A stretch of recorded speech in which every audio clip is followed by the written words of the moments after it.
Today I wanted to tell you about the slow release organic fertilisers that we use on our bonsai trees. Now when I say organic, I mean organic as opposed to more highly processed fertilisers which we may call chemical fertilisers. It doesn't mean that they are organic in the sense of organically produced fruit or vegetables. Actually, they tend to come from farming of various kinds, so you could use animal products or you can also use seeds of various kinds.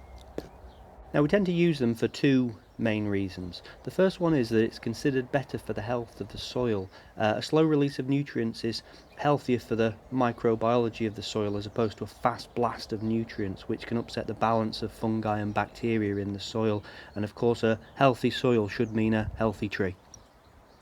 And the second reason we use it is that it's easier for the bonsai grower, as we only have to apply it a few times a year as opposed to a chemical feed which we may need to use more often.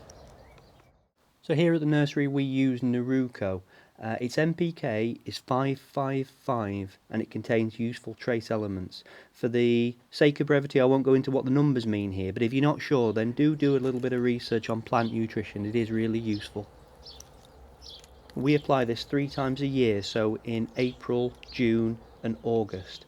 We sometimes also use other feeds and fertilisers such as seaweed extract, and sometimes we use fertiliser with no nitrogen at the end of the growing season, but again, for the sake of brevity, we'll talk about that another time.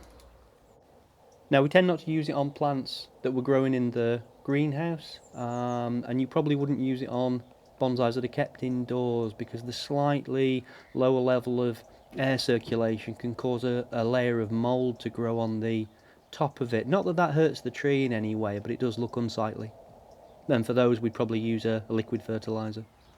So in terms of how much we use, it's essentially a light covering, ideally where each of the little particles is not really touching another particle. So on a smaller tree it's maybe a tablespoon or a couple of tablespoons. On a larger tree it's probably a small handful. Just try to avoid it being mounded up in big mounds because that can form a crust. So there we go folks, thanks for watching. It's early June now, so as soon as it stops raining I'm going to head outside and finish off feeding the rest of the trees.